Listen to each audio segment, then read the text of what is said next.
आप सभी बच्चों को नमस्कार। मैं इंद्रजीत शर्मा आज आपके लिए लेकर आया हूं एक बहुत बड़ी इंफॉर्मेशन। प्रॉब्लम ये नहीं है कि ये इंफॉर्मेशन है, प्रॉब्लम ये है कि पेपर लीक कैसे हुआ। यार ऑनलाइन एग्जाम में पेपर लीक होना क्या पॉसिबल है? तो लोग पूछते हैं कि पॉसिबल है या नहीं है। सर है, क्यों नहीं है? एक्चुअली पॉसिबल एक मैनुअल तरीके से पॉसिबल है। आप ये नहीं कह सकते कि भाई सॉफ्टवेयर को हैक कर लिया या कोई जाके चिप लगा दी, ऐसा नहीं है। एक्चुअली इसको प्रॉपर सेटअप बनाया गया है। सेटअप कैसे बनाया गया है मैं बता देता हूं। सेटअप इस तरह से बनाया गया, सपोज करो कि अगर मेरा कोई ऑनलाइन सेंटर है। अब सब ध्यान से मेरी बात समझना कि दिल्ली पुलिस कांस्टेबल के एग्जाम में मेरे बच्चे बहुत सारे स्टूडेंट्स ऐसे मिले जिसमें बहुत जिनके मार्क्स जो आए हैं 100 में से 100 आए। फॉर एग्जांपल मैं आपको दिखाता हूं। अच्छा ये कोई स्क्रीनशॉट नहीं है, मैं बाकायदा ना आपको दिखाऊंगा, प्रूफ दिखाऊंगा कि यहां पर गलतियां हुई कहां पर है। एक बच्चा है यहाँ पे, मैं उसका नाम नहीं लूंगा। इस बच्चे का जो एग्जाम हुआ 2 जनवरी 2026 में इसका एग्जाम हुआ। शाम को 4:30 बजे की शिफ्ट थी। भाई के जीके में, मेरी बात ध्यान से समझना, 50 में से 50 सही।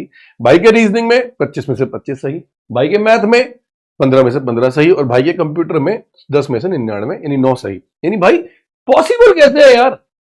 यार आप भी सोच रहे हो ये पॉसिबल है कैसे? तो मेरे बच्चे आज मैं आपको बात बताने वाला हूं कि यहां पर चीटिंग नहीं बल्कि स्कैमिंग पैटर्न जो होता है वो फॉलो किया गया और जिसकी वजह से सिस्टम के सारे लूपहोल्स जो है वो यूज किए गए हैं। कुल मिला के कहा जाए कि जो पढ़ने वाले बच्चे हैं उनको यह बेवकूफ बना देगा और साले जितने भी चोर आदमी हैं जिनके पास पैसा है, या ये कह लो कि पैसों की आड़ में सरकार ने कुछ धंधा बना लिया कि भाई मुझे इतना पैसा इस वैकेंसी से कमा के देना ही देना है। तो आप सोच सकते हैं कि यहां पर स्कैम हुआ कैसे। अगर ईमानदारी से आपसे मैं पूछूं कि आप लोगों ने अगर एग्जाम दिया तो क्या दिल्ली पुलिस के एग्जाम में या कांस्टेबल में या एसएससी के एग्जाम में आप मुझे बताओ कि 50 में से 50 जीएस ला सकते हो? अबे नहीं ला सकते, क्योंकि जाहिर सी बात है किसी के बाप में इतना दम नहीं भाई साहब लेकर आ जाए। क्योंकि जाहिर सी बात है भाई साहब जो टीचर पढ़ा रहा है ना वो सिर्फ हिस्ट्री पढ़ा रहा है, ज्योग्राफी पढ़ा रहा है, रीजनिंग पढ़ा रहा है। And no one is expert, you know what, no one is perfect in this world. है ही नहीं। तो हुआ कैसे? ये एक बच्चा थोड़ी है, मैं लगभग 10 से 15 बच्चों के रिजल्ट आपको ऐसे दिखाऊंगा। ये मेरे भाई है, आदर्श परीक्षा केंद्र नोएडा सेक्टर 155 में था। 2 जनवरी का पेपर था, 4:30 बजे। सेम पेपर, भाई के 100 में से 100। अबे सेम सेंटर, स्टूडेंट्स अलग अलग, यानी कुल मिला के एक गेम सेट की गई कि एक सेंटर था। उस सेंटर का जो सुपरिटेंडेंट था जिसका नाम था प्रेमलाल समथिंग कुछ नाम था उसका। तो उस प्रेमलाल ने एक सेटिंग करी कि भाई ठीक है मेरे सेंटर पे जो जो बच्चों को सेंटर पड़ेगा, क्योंकि सेंटर ऑलरेडी पहले ही पता चल गया था, हफ्ते भर पहले ही पड़ेगा। अब सेटिंग क्या होती है कि भाई ये बंदे क्या करते हैं, उन बच्चों को टारगेट करते हैं जिनके सेंटर पड़ चुके हैं कि भाई मेरे यहाँ पर ये वाले बच्चे आएंगे। अब प्रॉब्लम है कि आंसर की कैसे देंगे?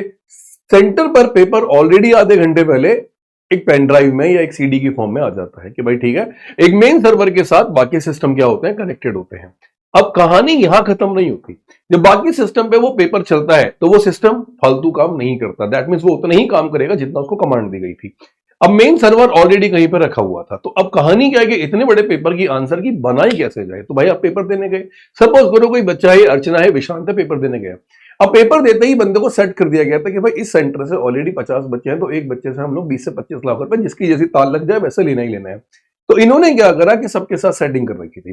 सेटिंग क्या थी कि आपके पास पेपर आएगा, उस पेपर को चैट जीपीटी पे डालेंगे और चैट जीपीटी ने उसका आंसर पूरा का पूरा बना के दे दिया। अब जब पूरा का पूरा आंसर दे दिया तो जाहिर सी बात है आंसर की आपके हाथ में आ गई। और सबसे बड़ी बात, उन बच्चों को अलग रूम में बिठाया गया था जिस लोगों की सेटिंग ऑलरेडी थी।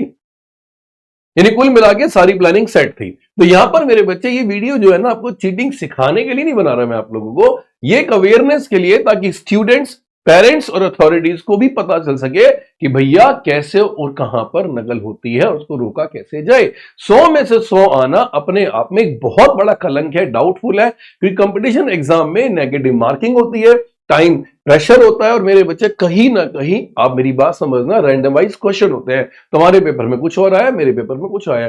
फिर भी अगर मल्टीपल कैंडिडेट्स सेम सेंटर से सेम टाइमिंग में और सेम परफेक्ट स्कोर लेकर आ रहे हैं तो कहीं ना कहीं एक रेड फ्लैग को क्रिएट करता है कि यहां पे गड़बड़ है मेरे भाई। तो ध्यान से मेरी बात समझना कि अगर मेरे बच्चे आप एग्जाम दे रहे हो तो rarest of the rare case में कहीं ना कहीं आता है। चलो मान लिया कि यार ठीक है मैं झूठ बोल रहा हूं कि नकल नहीं चली, मैं मान लेता हूं नकल नहीं चली, मैं झूठी वीडियो बना रहा हूं या कुछ भी कर रहा हूं।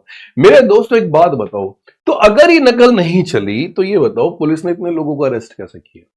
बिहार के पटना, मुजफ्फरपुर, वैशाली, 3 सेंटर ये अरेस्ट किए, यहां से कुछ लोग अरेस्ट किए गए।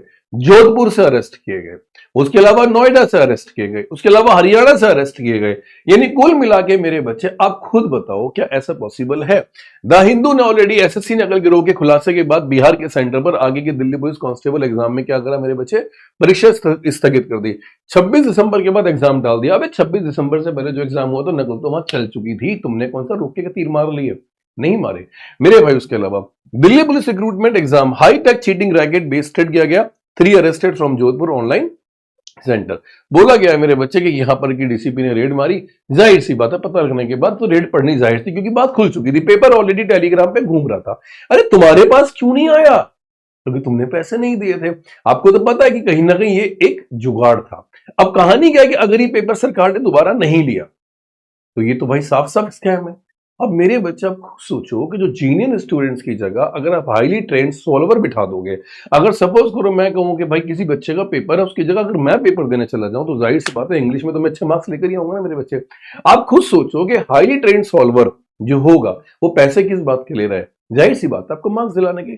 क्योंकि अब यहां पे गेम आती है कि आपका आधार, आपका बायोमेट्रिक अगर मिसमैच होती है तो मेजर कंसर्न तो होता है, लेकिन नहीं, आपका आधार कार्ड कोई और लेके जा रहा है मेरे बच्चे। अब कहानी क्या, सीसीटीवी मेरे बच्चे मॉनिटरिंग ही कोई नहीं कर रहा। आधे सेंटर के तो सीसीटीवी काम ही नहीं कर रहे, जबकि एसएससी की गाइडलाइंस में लिखा है कि वहां पर सीसीटीवी मॉनिटरिंग मैंडेटरी है। दूसरी बात मेरे बच्चे, एग्जाम सेंटर का माफिया, कुछ सेंटर में लोकल ऑपरेटर्स जुड़े हुए हैं और वो एक ऑर्गेनाइज सेक्टर चला रहे हैं, मतलब एक ऑर्गेनाइज रैकेट चला रहे हैं कि भाई ठीक है 4-5 सेंटर हमने खरीद लिए, यहाँ पे जो सेंटर बच्चों के पढ़ेंगे।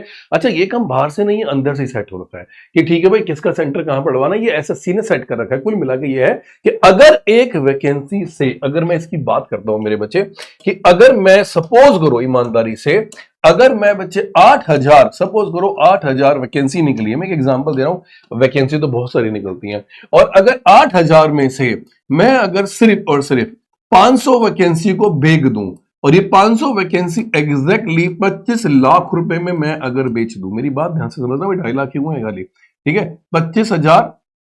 अभी यहां पे देखो ना मेरे बच्चे, ये कितना हुआ?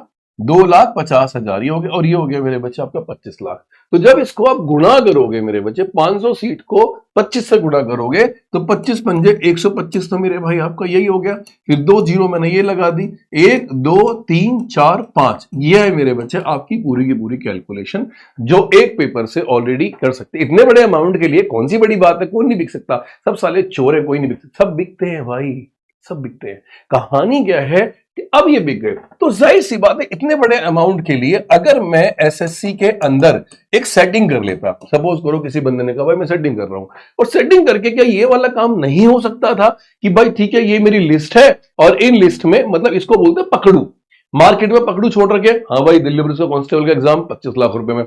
अब ये सोचो कि मैं अगर एक लिस्ट बना के दे दूं कि भाई 50 बच्चे मेरे, 15 बच्चे तेरे, 30 बच्चे तेरे, 50 उसके, टोटल 500 बच्चे मैंने लाके दे दिए। मैंने नहीं, अलग अलग लोगों ने लाके दे दिए। अब एसएससी ने क्या करा, उन 500 बच्चों के लिए 5 सेंटर ऑलरेडी चिन्हित कर देंगे, इनके सेंटर यहीं पड़ेंगे। अब जाहिर सी बात है जब सेंटर चिन्हित कर दी तो सेंटर भी ऑलरेडी सेटेड थे कि वहां पे आंसर की पहुंचेगी और मेरे बच्चे ऐसे काम करना है। अब मेरे बच्चे कहानी क्या है कि एग्जाम के बाद क्या होगा कि आपके आंसर की हैंडलिंग हो जाएगी, रिजल्ट प्रोसेसिंग फेज हो जाएगा और ट्रांसपेरेंटी वहां पे जीरो, ट्रांसपेरेंसी जीरो हो जाएगी। इससे क्या होगा मेरे बच्चे, जो फ्रॉड को एग्जैक्टली पॉसिबल बना देगा। एक्चुअली वेंडर जो होगा वो ऑलरेडी बिका हुआ होगा, पुअर साइबर सिक्योरिटी होगी, सीसीटीवी की मॉनिटरिंग नहीं होगी, ओल्ड सिस्टम लगाए गए होंगे जिससे आप बोल दो कि टेक्निकल ग्लिचेस बच्चों को कहीं और जाके बिठा देते हैं, और एआई पैटर्न एनालिसिस होगा ही नहीं मेरे बच्चे। तो ध्यान रखना है पूरा का पूरा सेटअप बिका हुआ है, लेकिन अथॉरिटीज यहाँ पे कुछ भी नहीं कर सकती क्योंकि यहाँ पे करना चाहिए। अब यहाँ पे क्या हुआ, इतने बड़े अमाउंट के लिए कौन नहीं बिकना चाहेगा? सब बिकना चाहेंगे और बिके भी, बिके भी। क्यों? क्योंकि भारत की जनता जो है कतई भाई साहब महाचूतिया हो चुकी है, क्योंकि इस पे कोई सवाल खड़ा करना ही नहीं चाहता। जो सवाल करते साला वही गद्दार, जो सवाल उठाते साला वही गद्दार। अरे मेरे भाई, जैसा प्रोटेस्ट बाकी देशों में हो रहा है, क्या ऐसा प्रोटेस्ट करवाना चाहते हो क्या आप लोग? खुद सोचो। बच्चे पढ़ पढ़ के पागल हो चुके हैं, 2-2 साल से तैयारी कर रहे हैं, बंदा आता है जमीन बेचता है और भाई साहब पैसे देता है, सिलेक्शन लेके निकल जाता है। यार ऐसे कैसे हो सकता है? ऐसा कैसे हो सकता है?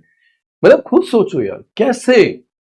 सबूत आपके सामने है, पकड़ने वाले आपके सामने हैं, और दोस्तों आप खुद सोचो यार, जो मेहनत से निकला सिलेक्शन होता है ना वही टिकता है, लेकिन ये लोग पॉसिबल नहीं होने देंगे।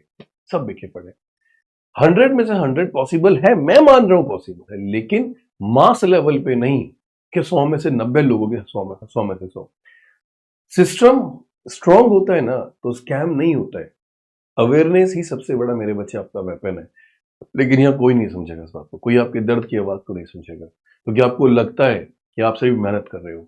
मेरे प्यारे दोस्तों, मैं आपको फिर बोल रहा हूँ, जब तक आप अपनी आवाज नहीं उठाओगे तब तक ये एग्जाम री एग्जाम में नहीं जाएगा, और इसका री एग्जाम होना बहुत जरूरी है। इसलिए मैं बोलता हूँ बच्चे, अपने आवाज उठाओ, सोशल मीडिया पे आवाज उठाओ कि इसका री एग्जाम होना मैंडेटरी है। दिल्ली पुलिस के एग्जाम में धांधली हुई है, और इस धांधली में कहीं ना कहीं एसएससी के बड़े ऑफिसर्स इन्वॉल्वमेंट है, और इन्वॉल्वमेंट है तभी मल्टीपल स्टेट्स में ये स्कैम चल रहा है। अगर आप भी अपने सिलेक्शन के लिए लड़ना चाहते हो तो आवाज उठाओ, और ये आवाज उठनी चाहिए। ठीक है, मैं आपके साथ हूं, और ये बात मैं हमेशा कहता हूं कि जो गलत है वो गलत है, और जो सही है वो सही है। और मैं उन बच्चों के साथ हूं जो इस बार बहुत अच्छे लेवल पे मेहनत कर रहे हैं, लेकिन उसकी मेहनत बेकार नहीं जानी चाहिए। उम्मीद करता हूं कि हमारी ये क्रांति रंग जरूर लेकर आएगी। जय हिंद।